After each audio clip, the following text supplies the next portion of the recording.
भारतीय सेना में अहीर रेजिमेंट बनाने की मांग को लेकर गुरुग्राम के खिड़की दौला टोल प्लाजा के समीप 1 माह से अधिक समय से धरना प्रदर्शन जारी है। इस धरने को और मजबूती देने के लिए यादव समाज के लोग बड़ी संख्या में एकत्रित होकर अपनी एकजुटता का परिचय दे रहे हैं। इसी कड़ी में खिड़की दौला में चल रहे धरने को समर्थन देने और 23 मार्च को धरना स्थल पर होने वाले शक्ति प्रदर्शन में शामिल होने को लेकर रेवाड़ी के गड़ी बोलनी रोड स्थित श्री कृष्ण भवन में अहीर रेजिमेंट संघर्ष समिति की ओर से एक विशाल बैठक का आयोजन किया गया। बैठक को संबोधित करते हुए उपस्थित वक्ताओं ने कहा कि जिस प्रकार भारतीय सेना में Sikh regiment, Jat regiment, Rajput regiment, Gorkha regiment, Kumaon regiment और गढ़वाल रेजिमेंट है, उसी प्रकार देश में अहीर रेजिमेंट भी होनी चाहिए। वक्ताओं ने कहा कि देश में शहादत देने वालों में यादव समाज भी पीछे नहीं है। फिर जब बाकी कौम के नाम से रेजिमेंट बना दी गई है तो फिर अहीर के नाम से रेजिमेंट का गठन क्यों नहीं किया जा रहा। उन्होंने इसके लिए जनप्रतिनिधियों और नेताओं को जिम्मेदार ठहराते हुए कहा कि आने वाले चुनाव में जब नेता लोग वोट मांगने आएंगे तो साफ कह दिया जाएगा कि अगर अहीर रेजिमेंट नहीं तो वोट भी नहीं। वक्ताओं ने कहा कि मोदी सरकार ने सत्ता में आने से पूर्व वादा किया था कि अहीर रेजिमेंट का गठन किया जाएगा, लेकिन 7 साल से अधिक का समय बीत गया, अभी तक इस पर कोई काम नहीं किया गया। देश में शहादत देने वालों में यादव समाज ने काफी अग्रणी भूमिका निभाई है, लेकिन बावजूद इसके रेजिमेंट नहीं होने के कारण उन्हें उनका वास्तविक मान सम्मान नहीं मिल पाया है जिसके वो हकदार है। अहीरवाल क्षेत्र यानी दक्षिण हरियाणा से हर 10वां सैनिक देश की सेना में है। रेवाड़ी तो सैनिकों की भूमि रही है। उन्होंने कहा कि वे सरकार से रेजिमेंट का गठन कोई भीख नहीं अपितु अपना अधिकार मांग रहे हैं।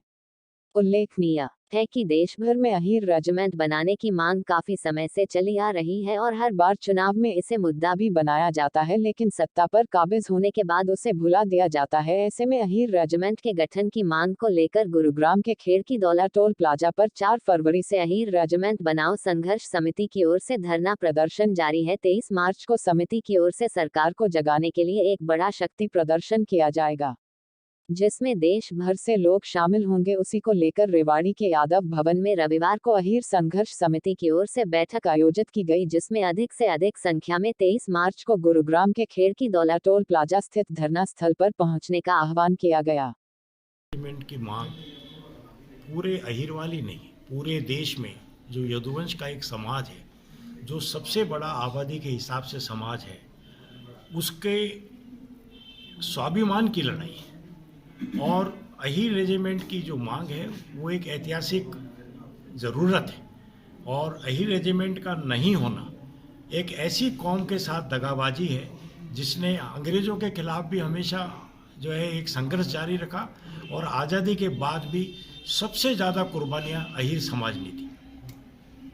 इसके लिए जनता भी दोषी है और हमारे नेता भी दोषी, जिन्होंने यदुवंश का राजनीतिक, मानसिक और भावनात्मक शोषण करा। और उन्होंने जो भी है अपने भले के लिए सब कुछ करा, लेकिन यदुवंश के लिए कभी कुछ नहीं करा। लेकिन आज लोग समझ गए हैं इस बात को और हमें पूरी उम्मीद है कि ये सरकार संवेदनशील सरकार है। ये सरकार बड़े फैसले भी लेती है, ये सरकार हिम्मत वाले फैसले भी लेती है और ये सरकार अहीर रेजिमेंट का निर्माण हर हालत में करेगी, ऐसा हमें पूर्ण विश्वास है। और कोई ऐसा कारण नहीं है कि हम इस बात को नहीं माने। या तो ये सरकार अहीर रेजिमेंट का निर्माण करे, वरना ये भी एक हिम्मत का फैसला ले कि सभी जातियों की और क्षेत्रों की रेजिमेंट तोड़ी जाए और जो है और सबको बराबर के जो है अधिकार दिए जाएं सेना में भर्ती होने के। ये जो बैठक बुलाई है, ये अहीर रेजिमेंट बनाने के लिए ज़्यादा से ज़्यादा संख्या में एक आंदोलन को बड़ा बनाने के लिए बुलाई थी, ताकि सरकार पे ये दबाव बना जा सके कि भाई औरों को जो बनी हुई है रेजिमेंट तो हमारी क्यों नहीं। हमारी आबादी पूरे देश में सबसे ज़्यादा है और जितना हमारा इतिहास है, रेजांगला में हो, चाहे चार्ली कंपनी हो, चाहे 1857 का युद्ध हो, चाहे पूरा स्वतंत्रता आंदोलन हो, जो स्वतंत्रता के बाद के आंदोलन हो, सबसे ज़्यादा कुर्बानी अहीर कौम ने दी है, तो फिर उनकी रेजिमेंट क्यों ना बने।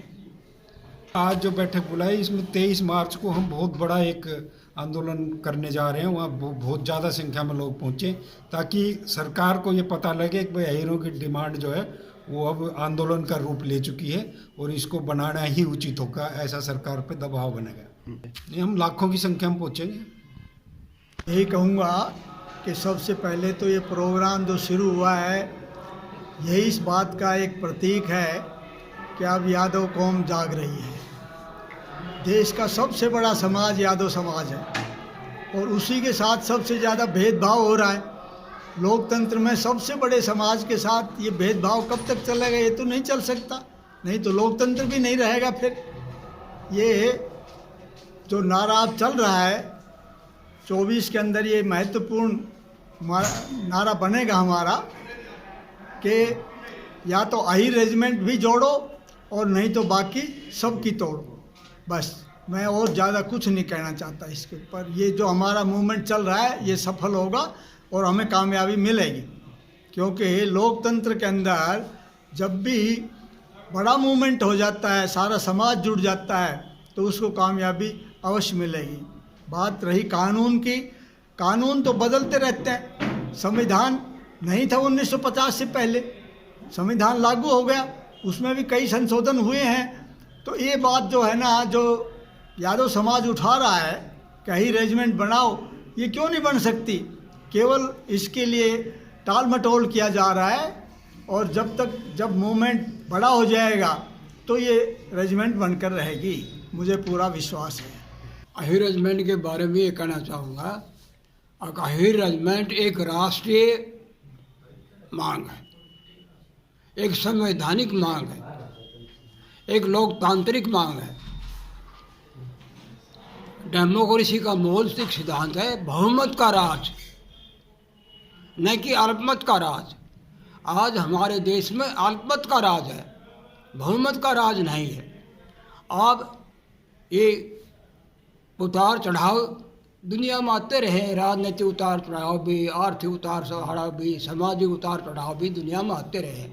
अब हमारा जो यादव समाज है ये जागरूक हो चुका है, ये अपने अधिकारों के प्रति सचेत हो चुका है, ये अपने अधिकारों को लेना चाहता है।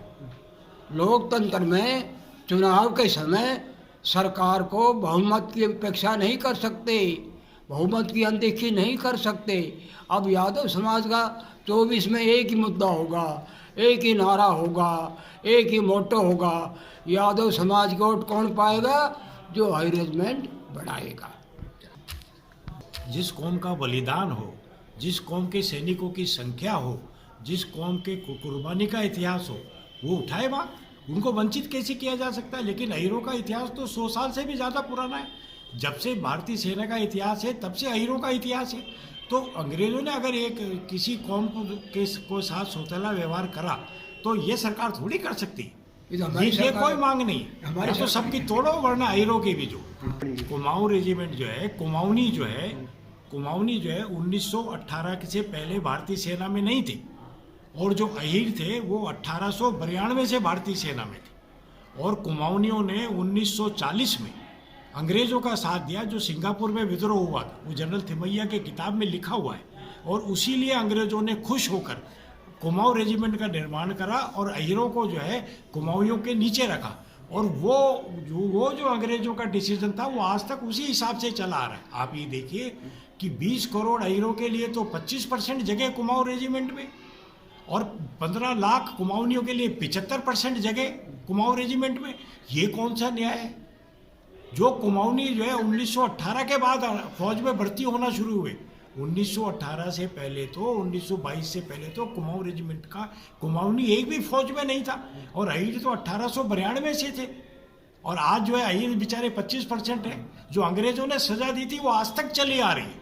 और कुमाऊं रेजिमेंट में इसी पिछले 15 साल पहले 20 साल पहले कुमाऊनीकरण के नाम पर एक सुनियोजित एक षड्यंत्र रचा गया। मैं बहुत जिम्मेदारी से कह रहा हूँ, जिसमें कुमाऊनीकरण ऑफ द कुमाऊं रेजिमेंट को गति दी गई और अहीरों के इतिहास को मिटाने की कोशिश की गई। भगवान श्री कृष्ण के जो मंदिर था अहीरों का, उसमें से भगवान श्री कृष्ण की मूर्ति को हटाने की चेष्टा की गई और अहीरों के नाम को नीचे करने की कोशिश की गई। ये तो हमारे साथ जो है, इससे ज़्यादा हमारी बेइज्जती क्या हो सकती है? और भारतीय सेना को इस बात पे शर्म आनी चाहिए जो उसने अपनी एक सबसे बहादुर कौम के साथ जो सौतेला और गैर जिम्मेदाराना व्यवहार कर रहा है। हर हालत में या तो अहीर रेजिमेंट बनेगी वरना सबकी टूटेगी।